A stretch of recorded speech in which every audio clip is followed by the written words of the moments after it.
बिस्मिल्लाहिर्रहमानिर्रहीम। अस्सलाम वालेकुम नाज़रीन, प्रोग्राम में खुश आमदीद कहते हैं। मुल्क की जो फ़ैसले हैं या पॉलिसी साजी जो हो रही है वो तीन जो नुकात हैं या तीन इश्यूज़ जो हैं उनके गिर्द इस वक्त घूम रही है। सबसे पहले इंतखाबात, दूसरा जो है वो मईशत है और तीसरा जो है वो दहशत गर्दी की जो एक नई लहर हमने मुल्क के अंदर देखी है। आज हमने देखा कि मरीम नवाज़ ने रावलपिंडी के अंदर वर्कर्स कन्वेंशन से खिताब किया, जिसमें उन्होंने अपनी जुमात की जो प्रायोरिटीज़ हैं उनको अवाम के सामने रखा और मईशत के हवाले से उन्होंने कहा है कि बड़े मुश्किल फ़ैसले किए गए, क्योंकि जिस किस्म की मईशत हमें विरसे में मिले थी पीटीआई से, उसमें हमारे पास कोई और कोई फ़ैसला करने का गुंजाइश मौजूद नहीं थी। ताहम उन्होंने ये ज़रूर कहा कि माजी में भी PMLN जो है वो मईशत को ठीक करने में कामयाब हुई थी और अब भी होगी। देखना ये है कि ये दावा उनका जो है ये किस हद तक कामयाब होता है। इलेक्शन कमीशन ऑफ पाकिस्तान को सदर मुमलिकत ने दो खतूत लिखे। एक तो उन्होंने ख़त लिखा था जिसके अंदर उन्होंने तमाम आइन के आर्टिकल्स और जिसमें जो इलेक्शन लॉज हैं उनका हवाला दे के उन्होंने कहा है कि ये आपकी ड्यूटी है कि दो सूबों के अंदर इंतखाबात जो है उनको करवाएं, जिसका जवाब फिर हमने देखा कि इलेक्शन कमीशन ने दिया। और आखिर में कल भी मैंने बात की थी कि उन्होंने कहा था कि सदर जो है उनकी हैसियत एक वालिद की सी होती है तमाम इदारों के ऊपर, लिहाजा बेहतर अल्फाज का चुनाव किया जा सकता था। सदर मुमलिकत ने मंडे को एक कंसल्टेशन मीटिंग जो है ECP की बुलाई थी, ताम उसमें भी शिरकत करने से ECP ने जो है फ़िलहाल इनकार कर दिया है। सेक्रेटरी इलेक्शन कमीशन ने ख़त लिखा है जिसमें उन्होंने कहा है जी कि चूँकि ये मामला जो है वो सब जुडिस है और इसके ऊपर मज़ीद कंसल्टेशन जो है मंडे को ECP करेगी, लिहाजा किसी किस्म की कंसल्टेशन सदर मुमलिकत की जानिब से जो की जा रही है उसमें ECP शिरकत नहीं कर सकती। और IMF ने, चूँकि हमारा उनके साथ बातचीत आपको मालूम है कि जो नुमा एक जायज़ा था वो ऑलमोस्ट कंप्लीट होने के करीब है, जिसके नतीजे में फिर गवर्नमेंट ने मुख्तलिफ़ किस्म के इकदाम किए और मिनी बजट भी आया। उन्होंने कहा है कि अमीरों के ऊपर आप टैक्स जो है वो ज़्यादा लगाएं और अब हुकूमत जो है वो इस हवाले से सोच रही है। इन तमाम इश्यूज़ को आज के प्रोग्राम में हम टेकअप करेंगे। मेरे साथ मौजूद हैं जनाब फरीद पराचा साहब, जमात इस्लामी के आप सीनियर रहनुमा हैं, फॉर्मर पार्लियामेंटेरियन है। बहुत शुक्रिया पराचा साहब, आपने हमें टाइम दिया। हमारे साथ मौजूद हैं राना एहसान अफजल साहब, आप वज़ीर-ए-आज़म पाकिस्तान के कोऑर्डिनेटर हैं, पाकिस्तान मुस्लिम लीग नवाज़ के मरकज़ी रहनुमा हैं। और हमारे साथ मौजूद हैं हसन खाबर साहब, फॉर्मर एडवाइज़र है चीफ मिनिस्टर पंजाब के और मरकज़ी रहनुमा तहरीक इंसाफ के। तीनों मानों को खुश आमदीद कहते हैं। सबसे पहले बात कर लेते हैं इलेक्शन के हवाले से। ये एहसान खाबर साहब, आपसे बात का आगाज़ कर लेते हैं कि ये जो जेल बरो तरीक जो है जिसका आगाज़ बुध से किया जा रहा है, आज भी उसके ऊपर जो है पार्टी ने कंसल्टेशन की है, चूँकि इसका ताल्लुक इलेक्शन के साथ है। बिकॉज आपकी जुमात जो है वो पिछले 8-9 माह से मुतालबा कर रही है, उसने जलसे जुलूस किए, इमरान खान साहब ने, आप लोगों ने लॉन्ग मार्चेस की और अभी भी ये सारा प्रोसेस जो है वो इलेक्शन के लिए है। तो मुझे ये बताएं कि PMLN की क़यादत कहती है इमरान खान साहब खुद क्या सबसे पहले जाके जेल में अपने आप को पेश करेंगे, तब वर्कर्स को जो है आगे लाना चाहिए? वही साहब, बिल्कुल जेल भरो तहरीक पे हम बात करते हैं, लेकिन आप आयरनी देखें, सितम ज़रीफ़ी देखें कि वो जमात ये सवाल उठा रही है जिसके अपने लीडर जो है अदालत से सज़ा याफ्ता हैं, पिछले कई साल से बीमारी का बहाना बनाकर लंदन में मुकीम हैं और उनके लंदन में होने की वजह से और पीछे पार्टी जिन लोगों के हाथ में छोड़ी उस वजह से उनकी अपनी पार्टी का जो हाल है वो भी मुल्क के सामने है। लेकिन उससे भी बदकिस्मती ये है कि उस वजह से जो मुल्क की मईशत का हाल हुआ है, जिस तरह से नैब कवानीन में तरमीम हुई हैं, तो वो भी सबके सामने है। तो मैं समझता हूँ कि ये बहुत बड़ी आयरनी है कि वो ये ऐसा सवाल उठा रही हैं। सबसे पहले तो उनसे ये सवाल होना चाहिए कि भाई जेल भरो तहरीक की तो हम बाद में बात करते हैं, आपके तो अपने जो कायद मोहतरम है वो अदालत से सजा याफ्ता हैं और वो पाकिस्तान आने का नाम नहीं लेते। हालांकि अक्सर देखा जा सकता है कि वो फिर भी रहे हैं, शॉपिंग भी कर रहे हैं, अल्लाह उनको सेहत दे और उनको सेहतमंद रखे। लेकिन ये बात तो बड़ी वाज़ेह है। चलिए राना साहब से राना एहसान साहब से ये सवाल उनसे अभी हम कर लेते हैं। पहले आप इमरान खान साहब का बताएं कि इमरान खान साहब जो है जी, इमरान खान साहब, do you think he is going to lead this जो भी आप तहरीक चला रहे हैं जेल भरो, या उनको he would be the last person to enter into the jail? नहीं, देखिए, फर्स्ट या लास्ट की बात नहीं है। इस वक़्त जो है हमने जेल भरो तहरीक को आप समझें कि इसका मकसद क्या है। इसका मकसद बेसिकली ये है कि हर सिस्टम के अंदर स्पेशली जो डेमोक्रेटिक सिस्टम होते हैं, वहाँ पर लोगों को आवाज़ उठाने के लिए, प्रोटेस्ट करने के लिए अगर आपने अपनी राय किसी गवर्नमेंट की राय से इख्तलाफ करना है, तो बहुत सारे चेक्स एंड बैलेंसेस होते हैं, बहुत सारी जगह होती हैं। बदकिस्मती से हुआ ये है कि जैसे-जैसे गवर्नमेंट ने अपनी मकबूलियत लूज़ की है, जैसे-जैसे उन्होंने अवाम के सामने जाने वाली जो इज़्ज़त वो खोई है, वैसे-वैसे उन्होंने ज़ुल्म, फ़ाशिज़्म की इंतहा कर दी है। ना वो अपने खिलाफ बात सुन सकते हैं, जर्नलिस्ट के ऊपर जो जुल्म सितम हुआ, जिस तरह की बर्बरियत हुई, वो हमने देखा। हमारे लीडर्स को पकड़ के अंदर डाला गया और उन पे दहशतगर्दी के मुकदमे बनाए गए। दहशतगर्दी के मुल्क में दहशतगर्दी की लहर दौड़ी है और हम लोग जो है सियासी लीडरान के ऊपर सियासी दुश्मनी में टेररिज्म के केसेस बना रहे हैं। अच्छा, इलेक्शन जो है वो सबसे बड़ा एक जो है वे आउट है, जहां से आप जब चल, भाप जमा एक होती है छोटा सा सिस्टम में, सवाल फिर उसको मैं आगे निकाल सकते बढ़ूंगा हैं। जी सदर साहब के जी। हवाले से कि सदर साहब को कहा यह जा रहा है कि आप का जो हैसियत है वो एक फादरली फिगर की है। आई मीन बेसियत प्रेसिडेंट, सारे इदारे जो है उनके ऊपर आप ने यानी एक इक्वल किस्म का हाथ रखना है। इसमें पीएमएलएन ये कह रही है, गवर्नमेंट ये कह रही है कि सदर साहब जो है वो पार्टी बन चुके हैं, बल्कि वो अपनी पार्टी के एक स्पोक्स पर्सन के तौर पे ईसीपी को डायरेक्शन दे रहे हैं। देखिए, वो जो शख्स भी जो है वो आइन पे चलने की बात करेगा, इलेक्शन की बात करेगा, ये बात करेगा कि आप कानून ना तोड़ें, उनको लगेगा वो पार्टी बन गए। ये चाहे सदर साहब बात करें, चाहे ये बात अदालतें करें, ये लोग हर उसके खिलाफ आवाज उठाएंगे। अब आप मुझे ये बताएं कि आर्टिकल 105 में क्लियरली लिखा है कि जी गवर्नर साहब इलेक्शन की डेट देंगे और केयर टेकर वजीर आला अपॉइंट करेंगे। गवर्नर साहब कहते हैं ये आर्टिकल तब इम्प्लीमेंट होगा अगर मैंने असेंबली तोड़ी हो, मैंने तो तोड़ी नहीं। तो भाई आर्टिकल 105 दो तो लगाते वक्त आपने ये नहीं सोचा, आर्टिकल 105 एक लगाते वक्त आपकी जान निकल रही, आप लगाना नहीं चाहते। फिर इलेक्शन कमीशन का काम है इस मुल्क में, उस इदारा, वो पूरा एक इदारा बना हुआ, उसका सिर्फ एक काम है, उसने इलेक्शन करवाना है, वो उसी से भाग रहा है। जो जमातें हुकूमत में बैठी हैं वो डेमोक्रेटिक पार्टीज हैं, पॉलिटिकल पार्टीज हैं, जमहूरी तो नहीं है अब जो उनके तर्ज अमल है, लेकिन बराह नाम तो सियासी पार्टियां हैं, वो इलेक्शन से भाग रही हैं। अब मुल्क में अगर सदर ठीक मुमलिकत है, का ठीक है, इख्तियार ठीक है, है, ठीक है, आइन में है, तो वो ये बात कर रही है, तो वो लेकिन वो समझते हैं कि कौमी वो तो असम्बली पार्टी के बन हवाले गई। से है ना, आर्टिकल्स तो काफी ज्यादा, अब उसमें हम पढ़ जाएंगे तो टाइम काफी लग जाएगा। पराचा साहब, मैं चूंकि राणा साहब की तरफ आखिर में आऊंगा, वो चूंकि गवर्नमेंट को रिप्रेजेंट कर रहे हैं, he has to answer the question being raised by PTI, और फिर आपकी तरफ से ये जो इस वक्त सूरत हाल है, इसमें डू यू थिंक कि इलेक्शन जो है उनको टाइम पे हो जाना चाहिए, जो एक मुतालबा है पीटीआई का? जी बिस्मिल्लाहिर्रहमानिर्रहीम। मैं जाहिरी तौर पर तो बिल्कुल मैं भी कहूंगा कि इलेक्शन हो जाने चाहिए, और ये बात भी है कि मुल्क में जो बहरान है उसका हल इंतखाब में है।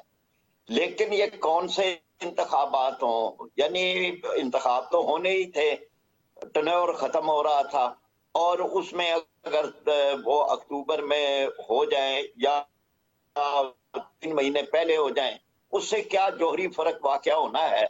जितना जौहरी फर्क अब वाकया हो गया है कि अपनी 2 असेंबलियां तोड़ दी, अपनी ही 2 हुकूमतें खत्म कर दी, अपने ही लोगों को कौमी असेंबली से बाहर इस्तीफे दे के बाहर कर दिया, और अब इतना बड़ा गंभीर एक बहरान है कि पहले 2 सूबों के अंदर सूबाई असेंबलियों के इलेक्शन होंगे, और उसी के साथ ही कौमी असेंबली के उन हल्कों में कि जहां से इस्तीफे दिए गए हैं, फिर अगर उनमें नुमाइंदे जो हैं वो एक ही तरह के होंगे, तो वो जो सीटें छोड़ेंगे, फिर उन सीटों के ऊपर फिर ज़िमनी इलेक्शन होगा, फिर जनरल इलेक्शन जो है वो होगा। तो आखिर ये सारे बहरान पैदा किए बगैर भी तो इलेक्शन हो सकता था, और आप अपने ही मेंबरों को, अपनी हुकूमतों को निकाल के बाहर रख के, और एक ऐसी मुश्किल, यानी हर इलेक्शन पर अरबों रुपया खर्च होना है, और ये सारे इलेक्शन एक दिन में हो सकते थे, और इस पे एक तो ही वक्त पराचा के साहब, अंदर आप पार्टियों चूंकि के जी पराचा साहब, आप काफी सीनियर पार्लियामेंटेरियन मैंने रहे कहा हैं, मुझे ये बताएं कि इसकी जिम्मेदारी इमरान खान साहब के ऊपर है या इस इत्तेहादी हुकूमत के ऊपर है, ये सारी जो इस वक्त चल रहा है इस मुल्क के दोनों अंदर? दोनों पे है। देखे ना जी, मुल्क का जो बहरान है इस वक्त, माशी बहरान है, उसमें भी दोनों हिस्सेदार हैं, और जो सियासी बहरान है उसमें भी दोनों हिस्सेदार तो हैं। सदर का जो लेकिन रोल है मैं उसको कैसे उसके देखते हैं जी, सदर के हल रोल का को? मैं इसकी बात कर रहा हूं कि यही मामलात बहरहाल इस सारा बहरान पैदा किए बगैर भी इलेक्शन हो जाने थे। हमारा भी मुतालबा है, यानी जमात इस्लामी भी यही कर रही है कि एक दिन के अंदर ही मुल्क के अंदर इंतखाबात हो, तो वो तो हो जाने थे। लेकिन अब जो बहरान पैदा किया है ये तो बहरहाल उनकी तरफ से है, चूंकि वहां पे पार्टी मैं किसी पार्टी के बारे में बात तो नहीं करता, लेकिन वहां पार्टी मुशावरत बहुत कम है। वहां जो फर्द की तरफ से, ये लीडर की कहां पे तरफ आप से कह रहे हैं, फैसला होता है। कहां पे कम है मुशावरत? मैं पीटीआई की बात कर रहा ठीक हूं, है, जिन्होंने असेंबलियां तोड़ी हैं, ठीक है, मैं ठीक है। उनकी मैं बात कर रहा हूं। जी, मैं आपकी तरफ मैं आता हूं। ये मैं समझता हूं जी, इस पे सिर्फ अगले टॉपिक के लिए कि अगर हमने अब कोई मामला ठीक करने हैं तो हमें मुतनासिब नुमाइंदगी के निजाम के तहत शफाफ गैर जानबदाराना इंतखाबात करवाने होंगे। बिल्कुल सही है। मैं आपकी तरफ आता हूं। राना साहब, क्या वजह है कि आप लोग इन सारे प्रोसेस को डिले कर, बिकॉज आपको मालूम है कि ईसीपी के पीछे वो कहते हैं कि ये गवर्नमेंट जो है वो खड़ी है, और ईसीपी को जो है वो उसकी स्ट्रिंग्स जो हैं उनको हुकूमत जो है वो उनको हिला रही है, और ये नहीं चाहते। जाहिर है कि दोनों गवर्नर्स जो है वो आपकी हुकूमत के नुमाइंदे हैं सूबों के अंदर। So you guys are not interested to hold the election, because आप लोगों की जब तक साख अवाम के अंदर बेहतर नहीं होगी, जब तक आप लोगों को ये यकीन नहीं होगा कि वोट आपको वाकई में अवाम देने के लिए तैयार है, आप लोग इलेक्शन नहीं करवाएंगे मुल्क में। प्लीज। बिस्मिल्लाहिर्रहमानिर्रहीम। देखिए, सबसे पहली बात तो ये कि हमारी जो पार्टी है उसमें मरियम नवाज ने अपनी इंटरनल कैंपेन लॉन्च करना शुरू कर दी है, और हम इलेक्शन की तैयारी ही इसको समझें कि इलेक्शन की तैयारी हो रही है। दूसरा, हुकूमत पाकिस्तान जो है उसने इलेक्शन नहीं कराने, इलेक्शन जो है वो इलेक्शन कमीशन ने कराने। तीसरा, हुकूमत पाकिस्तान ने कुछ हकायक जो हैं वो जरूर आगे रखे हैं, उनको बयान भी किया है, उसमें माशी सूरत हाल भी है, उसके अंदर लॉ एंड ऑर्डर की सिचुएशन भी है। लेकिन आइन आइन है, और आइन कहता है कि 90 दिन में जो है वो इलेक्शन होने, और मामला जो है वो कोर्ट्स के पास चला गया है, तो कोर्ट्स इसके अंदर जो है वो फैसला जरूर कर देंगे। तो किसी को फिक्र नहीं करनी चाहिए कि आइन शिकनी होगी, क्योंकि आइन शिकनी हम लेकिन रान साहब, हुकूमत नहीं। गवर्नर जो है वो ये क्यों, गवर्नर जो है they are supposed to give the time frame and the date. Governor ने अपना उन्होंने बयान दे क्यों दिया है। उनके साथ कंसल्टेशन भी जब की एक डिटेल ईसीपी ने, तो उन्होंने क्यों रिलेक्टेंट थे डेट देने के लिए? ये एक वैलिड सवाल है। उनके लेटर सेल्फ एक्सप्लेनेटरी हैं। देखिए, इलेक्शन अर्ली कराने में बेशक अगर आइन 90 दिन का कहता भी है, आइन के अंदर देखिए वहीद साहब, एक मिनट मुझे जी जरा प्लीज, बात। जी प्लीज, प्लीज आइन प्लीज। के अंदर मामला हैं कि इलेक्शन जो है अगर बाद में भी हो जाए तो कोई ऐसा मसला नहीं है, ये डिबेट एक लंबी हो जाएगी। देखिए, ठीक मेरा है। मुद्दा क्या है, देखिए मैं ये कह रहा हूं कि इस इंडिया की हम मिसाल देते हैं कि वहां भी इलेक्शन सूबों में किसी और डेट पे होते हैं और वफाक के किसी और डेट पे होते हैं, तो कोई मसला नहीं होता। वहां इलेक्शन को सब लोग मानते हैं, उसको कंटेस्ट नहीं करते, उसके रिजल्ट्स को मुतनाजा नहीं समझते, तो वहां इलेक्शन कमीशन जो है बड़ी स्ट्रेंथेंड है, तो सब लोग तस्लीम कर तो लेते आप हैं। लोग क्यों नहीं मानते? आप लोग भी माना करें। 13 में पीटीआई नहीं मान रही थी, 18 में आप लोग मानने के लिए तैयार नहीं थे।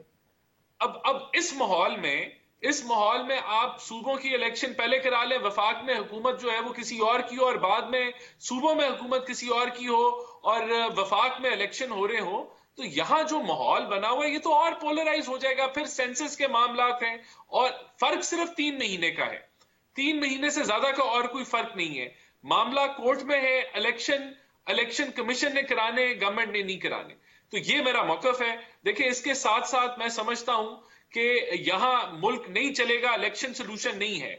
इलेक्शन के बाद भी अगर ये पोलराइजेशन रही, ये ऑपोजिशन और हुकूमत की कम्युनिकेशन बंद रही, एक दूसरे को हम लोग जिस तरीके से अभी लताड़ रहे हैं, या यही माहौल रहा, तो कोई नतीजा नहीं निकलेगा किसी अच्छा चीज अच्छा, का। रान ना साहब, मीडिया एक छोटा सा सवाल है, आपकी पार्टी जो है वो एक अरसे से ये कहती रही है कि हमें लेवल प्लेइंग फील्ड जो है वो मिलना चाहिए। डू यू थिंक कि अभी आप लोगों को लेवल प्लेइंग फील्ड मिल गया है?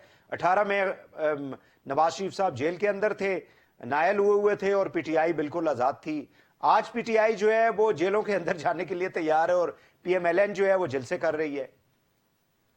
नहीं, देखिए, बात यह है कि जो कोर्ट्स का एक्टिविज्म है वो आपके सामने है, और जो जिस तरीके से मामलात ये हो रहे हैं, अभी ये जो सीसीपीओ का मामला हुआ या जो बेंच तश्कील दिया गया, ये भी हकायक हैं। जो वो ऑडियो कॉल आई वो भी हकायक हैं कि चीजें जो हैं किस तरीके से मनूवर हो रही हैं या मैनेज हो रही हैं। और अगर ये सच है ऑडियो कॉल्स, तो फिर सवालिया निशान तो उठते हैं ना जी।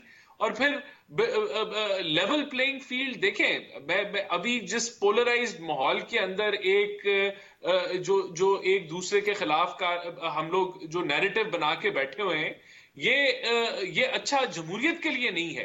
कम्युनिकेशन होनी चाहिए है, आपस में बातचीत होनी चाहिए, लेकिन मेरा मौकफ इसमें यही है कि इलेक्शन जो है वो बेहतर होगा अगर एक डेट में सब जगहों पे इलेक्शन। ठीक है, एक शॉर्ट ब्रेक नाज़रीन क्विकली ले लेते हैं, वापस आके प्रोग्राम को आगे बढ़ाते हैं। हमारे साथ रहिएगा।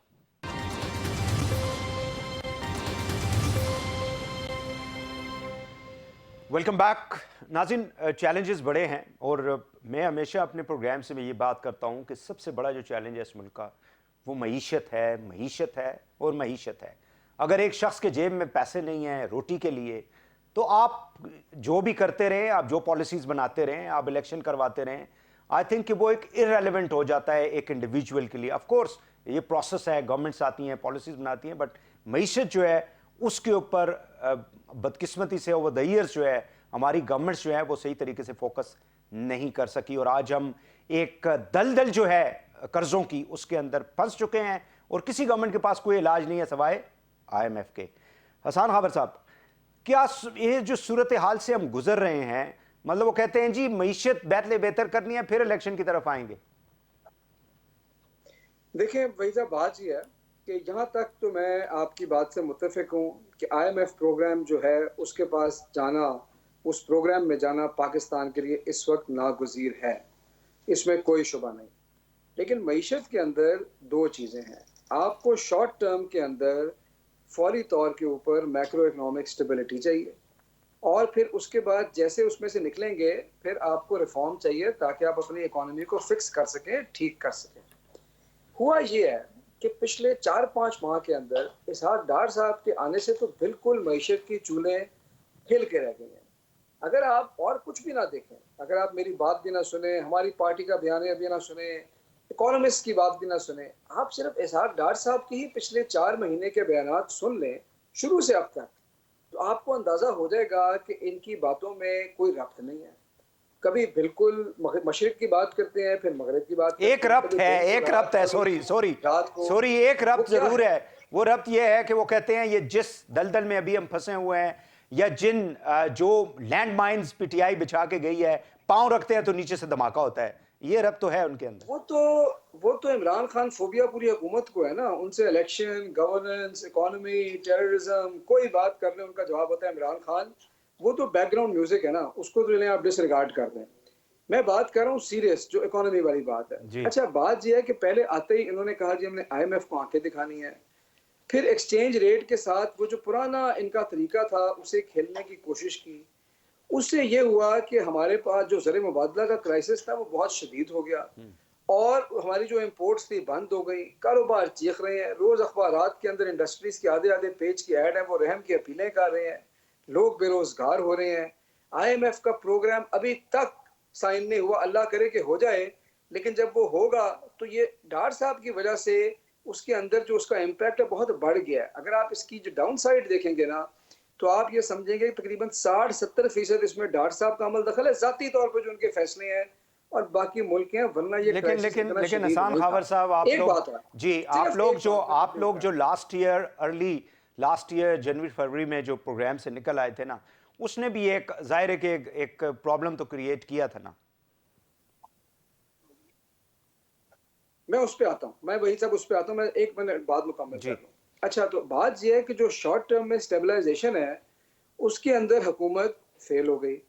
लॉन्ग टर्म जो चीज़ है ना, जो आपने स्ट्रक्चरल रिफॉर्म करनी है, वो ये बुनियादी तौर पे तो हुकूमत कर ही नहीं सकती, क्योंकि आपको पता है कि स्ट्रक्चरल रिफॉर्म के अंदर मुश्किल फैसले लेने पड़ते हैं, आपको वक्त चाहिए होता है, आपको ऐसी हुकूमत चाहिए होती है जिसके पास 4-5 साल का रनवे हो, वो वहाँ पे रहना हो।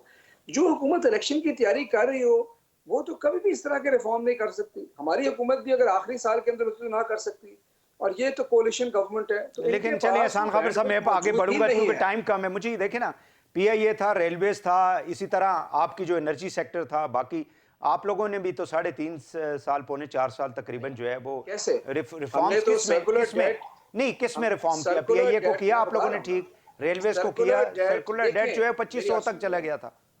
नहीं, सर्कुलर डेट मैनेजमेंट प्लान हमने बनाया।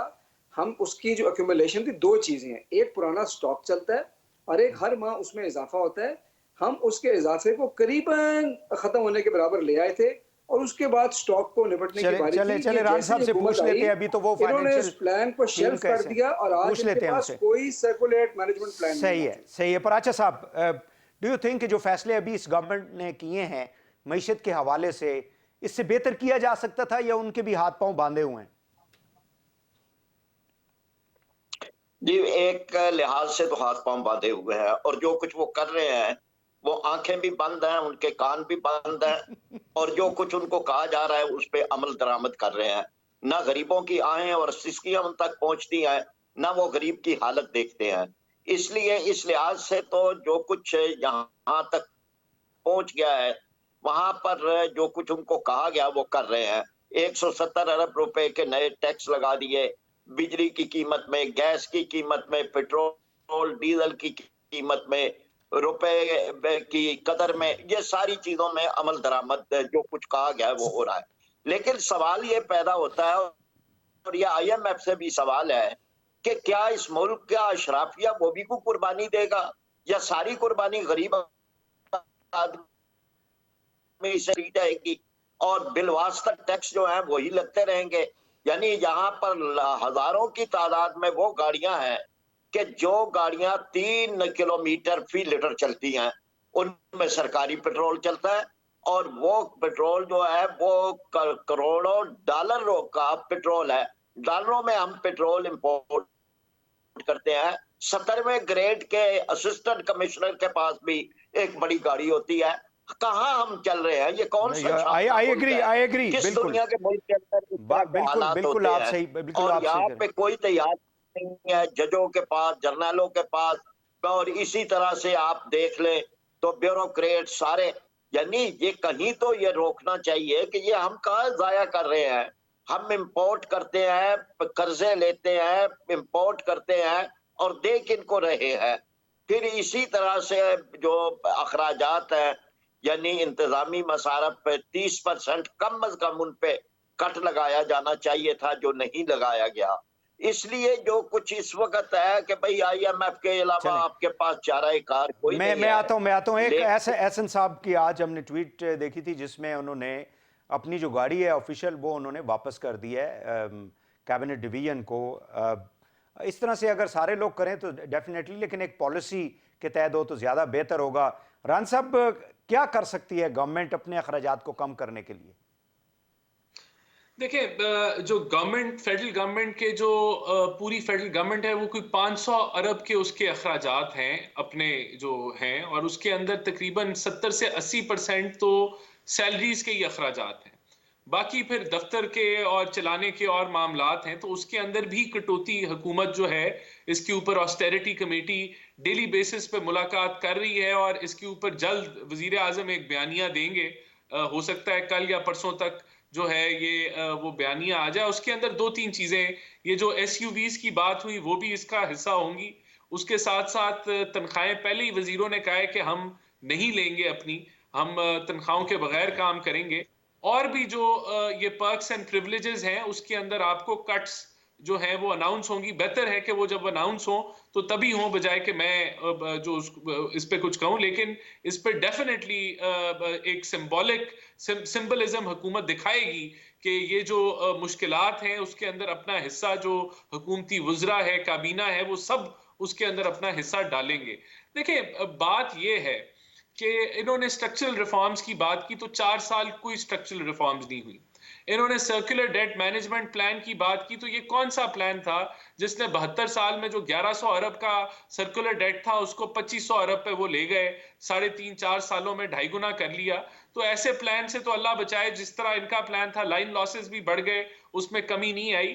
तो वो इंशाल्लाह ताला देखें, फर्क ये है कि ये जो 4 साल में जो होना था वो नहीं हुआ, कोई स्ट्रक्चरल रिफॉर्म्स नहीं हुए। गैस सेक्टर का भी डेट जमा हो गया, पावर सेक्टर का भी 2.5 गुना हो गया, कर्जे भी बहुत ज्यादा ले लिए, कोई डेवलपमेंट नहीं हुई कोई। तो वो अब 1 साल की या 1.25 साल की जो हुकूमत है वो इन सारी चीजों को वो स्टेबलाइज कर रही है। हम तो आईएमएफ का प्लान जब से आए उसको मुकम्मल कर रहे हैं। हमने कौन सा डेवलपमेंट फंड जो है वो कोई अपनी मर्जी से लगा लिया। रान साहब, मसला मसला मसला तो जी हमारा मसला ये है कि ओवर द इयर्स अगर आप देखें पिछले 20 सालों के अंदर, जब मुशर्रफ मरहूम की हुकूमत थी, फिर उसके बाद हमने देखा पीपल्स पार्टी आई, फिर आप लोग आए, फिर ये पीटीआई आई।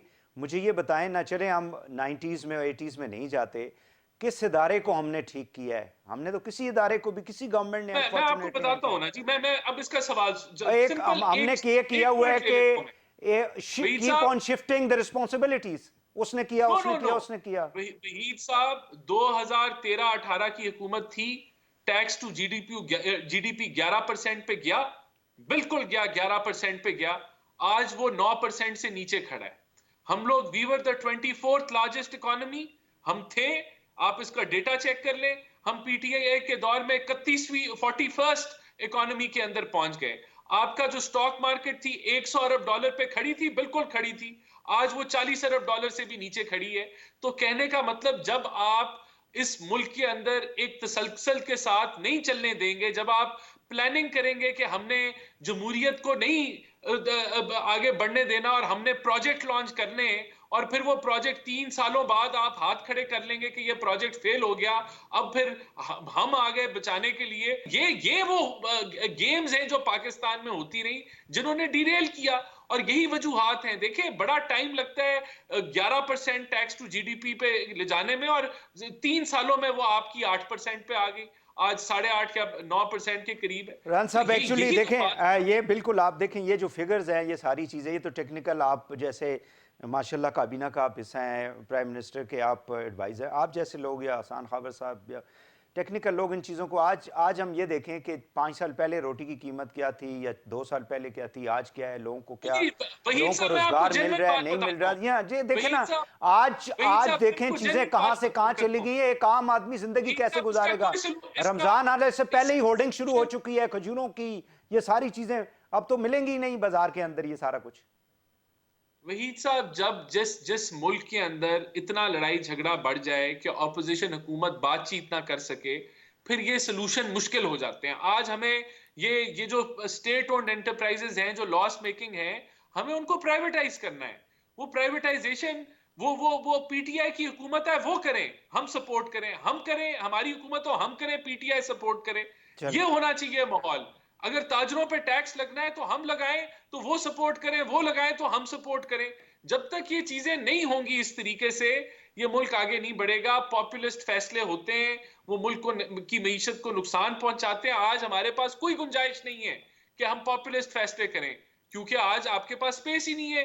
तो आप आईएमएफ का मुआहदा पूरा कर रहे हैं, अच्छी बात है, शॉर्ट टर्म में यही सोल्यूशन है कि हम पूरा करें। लेकिन एमएनएस को आप लोगों ने जो है वो 70-75 बिलियन जो है वो उनको दिए जा रहे हैं, तो वो ये भी तो इस तरह की चीज़ें जो है वो, उससे भी तो ज़ाहिर है प्रेशर इकोनॉमी के ऊपर पड़ता है। नाज़रीन, एक और शॉर्ट ब्रेक क्विकली लेते हैं, वापस आके प्रोग्राम को आगे बढ़ाते हैं। हमारे साथ रहिए। वेलकम बैक नाज़रीन। मुल्क में लॉ एंड ऑर्डर के ऊपर थोड़ी सी बात कर लेंगे। कराची में आपको मालूम है कि जिस तरह से पुलिस के हेडक्वार्टर के ऊपर हमला किया गया, 5 शहीद जो हैं वो हो चुके हैं। FIR दर्ज की जा चुकी है। कफ़ायतुल्लाह एक टेररिस्ट है जिनके हवाले से बताया जा रहा है कि छापे वगैरह मारे जा रहे हैं उनके नेटिव गांव में।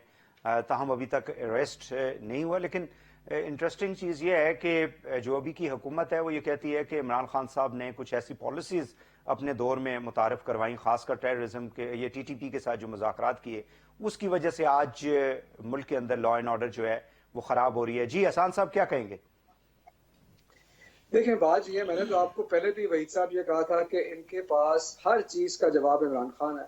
कोई ऐसी चीज नहीं जो ये हुकूमत रिस्पॉन्सिबिलिटी लेती हो। मैं 1 मिनट पहले, क्योंकि राणा साहब बात कर रहे थे, जी प्लीज। राणा साहब ने ये बात बिल्कुल ठीक की कि प्राइवेटाइजेशन होनी चाहिए, हर पार्टी को इसको सपोर्ट करना चाहिए, टैक्स नेट को बढ़ाना चाहिए, हर पार्टी को सपोर्ट करना चाहिए। लेकिन जब आपको अपोजिशन की सपोर्ट चाहिए हो मुश्किल फैसलों पे, जब आप पॉपुलिस्ट फैसले ना करना चाहें तो आप ये नहीं करते कि आप सियासी लीडरों के ऊपर, ऑपोजिशन लीडर्स के ऊपर दहशतगर्दी के मुकदमे बनाकर, उनके मुंह पे काला कपड़ा चढ़ाकर उनको अदालतों में धक्के दें और उसके बाद आप ये कहें कि जी ऑपोजिशन जो है वो हमारे साथ बैठ के इन चीज़ों के ऊपर बात करे। ऐसे मामलात नहीं चलते। लेकिन ये मुश्किल फैसले और ये फैसले मुल्क के लिए जो जरूरी है वो तो हर पार्टी को लेने पड़ेंगे। हसान साहब माइंड मत कीजिएगा, माइंड मत कीजिएगा। राना सनाउल्लाह पे 15 किलो हेरोइन किसने डाली थी? पीएमएलएन की क़यादत, पीपल्स पार्टी के लोग जो है वो जेलों के अंदर क्यों गए थे? ये तो फिर अब एक कहानी है। एक बात बताएं। जी जी नहीं, एक सेकंड, आप मुझे एक बात बताएं कि कितने, मैं तो खुद आपके प्रोग्राम पे कह रहा हूं वो उस तरह का केसेस नहीं बनने चाहिए, लेकिन कब तक, और वो जिन्होंने बनाया था वो भी हमें पता है और आपको भी पता है, आप तो नहीं प्रोग्राम पे बात करेंगे, आपकी गवर्नमेंट है, लेकिन मेरी आपकी गवर्नमेंट सुन लें। कब तक हम ये बात करते रहेंगे कि जी उसने गलत किया इसलिए हम गलत कर रहे हैं? Two wrongs do not make a right. हमें तो ये समझना पड़ेगा ना। मैं तो आप ये बात एडमिट कर रहा हूं कि ऐसे मुकदमे नहीं बनने चाहिए, ख्वाह वो हमारे दौर में बने। लेकिन क्योंकि राणा साहब ने बात की, कुछ सही फैसलों की बात की और उन्होंने कहा कि तमाम पार्टियों को करने चाहिए, तो मैंने कहा कि तमाम पार्टियां तब इकट्ठे आती हैं जब इकट्ठे आने वाला माहौल हो और आप आइन के साथ चल रहे हो, जमहूरियत को आगे लेके चल रहे हो। मैं आपको टेररिज्म के ऊपर भी ये बताऊं कि इस वक्त हुकूमत को जरूरत है इस चीज की जिम्मेदारी सबसे पहले लेने की, ये बताने की कि जी हमारे पास इंटेलिजेंस रिपोर्ट्स थी, उसके बावजूद ये हुआ, इंटेलिजेंस फेलियर था। उसके बाद अगर आपको इमरान खान साहब के प्लान, उनके सोच से डिसएग्रीमेंट है, 100 दफा करें, आप हुकूमत में हैं, आप अपना प्लान रखें सामने और आप ये बताएं क्या आज तक टेररिज्म के ऊपर ऑल पार्टीज कॉन्फ्रेंस बुलाई गई? बाकी तमाम काम हुकूमत के चल रहे हैं ना। उन्होंने कहा जी हमें भी दावत देंगे, मीडिया पे कहा, कोई दावतनामा नहीं भिजवाया। चले हमें तो नहीं शामिल करना चाहते, उससे पहले आपकी सिक्योरिटी कमेटी की मीटिंग हुई, हमारी हुकूमत केपी में थी, आपने वज़ीर आला को नहीं बुलाया, आप आपस में ही बैठ गए। आप लोगों ने ऑल पार्टीज कॉन्फ्रेंस भी नहीं कराई। अब जब आप टीवी पे बैठ के इनके वज़रा, इनके पार्टी के लोग जब ये कहेंगे कि जी इमरान खान, लोगों को ये बात काबिल कबूल नहीं है। आप हुकूमत में हैं, आप अपोजिशन में नहीं है। बिल्कुल सही है, जिम्मेदारी दें, बिल्कुल सही है। टाइम का मैं जरा सोच दें और जो चीज आपका साथ देने वाली होगी हम आपका साथ देंगे। बिल्कुल सही। पर अच्छा साहब, हमारे वजीर खारजा जो हैं बिलावल भुट्टो साहब जो है वो हाल ही में उन्होंने बाहर एक किसी राउंड टेबल कॉन्फ्रेंस के अंदर वहाँ पे कुछ सवाल उनसे किए जा रहे थे। उन्होंने कहा जी कि अफगानिस्तान के ऊपर पूरी दुनिया को दोबारा से तवज्जो देने की ज़रूरत है। वहाँ से जो टेररिज्म इमिनेट हो रहा है पाकिस्तान को भी वो मुतासर कर रहा है और फिर पाकिस्तान से पूरी दुनिया में जाएगा। सो अभी जो हमारी पॉलिसी है टुवर्ड्स अफगानिस्तान, उसके ऊपर आप क्या कहेंगे? देखो, पॉलिसी में तो हमने अभी एक तो उन्हें तस्लीम तक नहीं किया और फिर उसके बाद ये कि हमने उनके साथ जो ताल्लुकात की एक बुनियाद होनी थी उस बुनियाद को भी कायम नहीं किया। कोई इस वक्त मुत्तफिका अफगान पॉलिसी हमारी इस अंदाज की नहीं है। फिर तीसरी बात यह है कि जो एक इस लेवल पे उलमाए किराम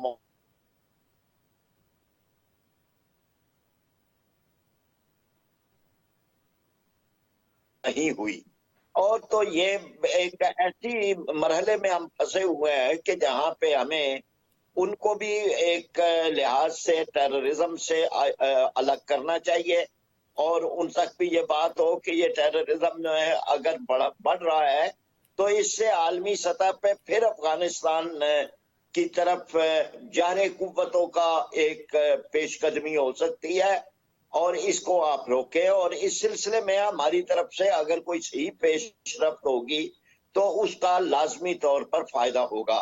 मैं टॉपिक जरा पीछे रह गया लेकिन सिर्फ दो बातें मुख्तसरन। एक तो सूदी मईशत का खात्मा, ये इंतहाई जरूरी है। अगर हम अपनी मईशत को पाक साफ करेंगे तो उससे अल्लाह की रहमतें भी लाजमी तौर पर नाजल होंगी। और दूसरा यह कि मुतनासिब नुमाइंदगी का निज़ाम अपनाएं तो कोई ये गेम चेंजर चीजें जो हैं वो हैं, इनसे कोई फर्क वाकया होगा। रान साहब, जो इस वक्त सलामती की जो पॉलिसी आप लोगों ने एपीसी बुलानी थी उसको क्यों आप लोगों ने पोस्टपोन कर दिया?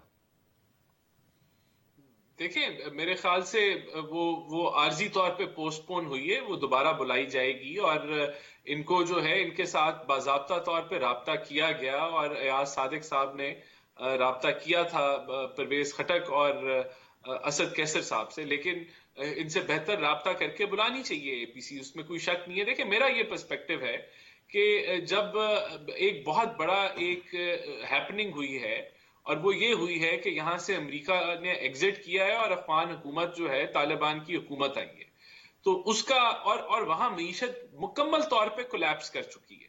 तो वहां एक माहौल जो बन चुका है वो वाइब्रेंट है कि वहां दहशतगर्दी वो करे, और जो रिलेशनशिप अफगान तालिबान का है और टीटीपी का है वो रिलेशनशिप जो है वो पाकिस्तान के मुफाद में नहीं है कि वो जिस तरीके से जो है वो ओनरशिप नहीं ले रहे कि इस मामले को वो मैनेज करेंगे। चलो, ये तो है उसका ये बड़ा हसास मामला है, लेकिन पिछले 8-9 महीने से आप लोगों की हुकूमत है ना, अब जाहिर है कि वहां पे वजीर खारजा को कहते हैं जाना चाहिए था, स्टेट मिनिस्टर गई वहां पे, और उनके साथ जो एक शुरू में हमारी जब तालिबान ने टेक ओवर किया अमरीकियों के साथ एक एग्रीमेंट करने के बाद कतर में, तो एक क्विकली उनके साथ एक मुशावरत या कंसल्टेशन का प्रोसेस चल रहा था, जो कि बाद में हमने देखा कि उसके अंदर एक तातुल जो है वो पैदा हो गया है, और आप लोगों की गवर्नमेंट जो है वो उस तरह से एग्रेसिवली उनसे फिर अभी जो है ये सारे मामला टेकअप नहीं कर रही। नहीं, देखें, प्रॉपरली टेकअप किया जा रहा है। अफगान हुकूमत के साथ हमारी गवर्नमेंट डेली बेसिस पे राब्ते पे है, डेली बेसिस के ऊपर इंफॉर्मेशन शेयरिंग भी होती है, उनसे राब्ता भी है। और हमारी वजीर जो स्टेट मिनिस्टर गई, वो एक छोटा इकदाम नहीं था, बड़ा इकदाम था कि वहां इंगेजमेंट मुकम्मल तौर पे है। लेकिन फर्क ये है कि जहां इनके साथ निगोशिएट किया गया, बातचीत की गई, उसका नुकसान पहुंचा, और उसके अंदर जहां सियासी हुकूमत भी शामिल थी, वहां जो दीगर अदारे हैं वो भी शामिल थी इस चीज में, वो चीज फेल हो गई। अब मूविंग फॉरवर्ड यही समझ आता है कि इस तरह की निगोशिएशन जो है वो नहीं होनी चाहिए, और हमें अपने जो कम अज कम आईनी जो मामला हैं उन पे कॉम्प्रोमाइज नहीं करना चाहिए। तो ये वे फॉरवर्ड है, और हुकूमत इसी वे फॉरवर्ड के ऊपर आगे चल रही है। तो लॉ एंड ऑर्डर के ऊपर डू यू थिंक कि वाकई में सारी जुमातों को इकट्ठा करने की जरूरत है और इस पे गवर्नमेंट जल्दी कोई लाए अमल जो है वो सामने लेकर आएगी? बिल्कुल जरूरी है। यहां इसके ऊपर सियासत नहीं होनी चाहिए, इसके ऊपर नंबरबाजी नहीं होनी चाहिए, इसके ऊपर वोटर को मिसगाइड नहीं करना चाहिए, इसके ऊपर वन पेज पे पूरी कौम को होना चाहिए है, तभी हम इन एलिमेंट्स को जो है वो बीट करेंगे। इसमें जो सबसे अहम पहलू है वो ये है कि आज अमेरिका इस खित्ते में नहीं है। जो टीटीपी कहती थी, या जो हमारा ये कुछ लोग बयानियां देते थे कि ये जंग जो है ये हमारी नहीं है, ये अमेरिका ने हमारे पे नाफिज किया और हमें इसका हिस्सा नहीं बनना चाहिए, आज अमेरिका यहां मौजूद नहीं है, लेकिन ये जंग फिर भी पाकिस्तान पे नाफिज की जा रही है। तो इसके ऊपर फिर हमें क्लैरिटी होनी चाहिए कि ये क्यों हो रहा है, और ये हमें हमें अपनी सरहदों को महफूज भी रखना है और सफाया भी करना है, और ये हमारी जंग है। इस वक्त ये हमारी जंग है। कोई हमारे पे जो हमारे दुश्मन है, हमारी वीकनेस का हमेशा फायदा उठाएंगे, और अगर सियासी लड़ाई यहां लड़ रहे होंगे, हम एक दूसरे पे उंगलियां उठा रहे होंगे, तो उससे सिर्फ हमारे दुश्मन को ही फायदा होगा। बिल्कुल सही है, बिल्कुल सही है, दुश्मन को फायदा होगा। बहुत शुक्रिया राना एहसान अफजल साहब, हसन खाबर साहब, फरीद पराचा साहब, तीनों मानों का बहुत बहुत शुक्रिया। नाज़रीन, आज के लिए इतना ही। वहीद हुसैन को प्रोग्राम से इजाजत दीजिए। अल्लाह हाफिज।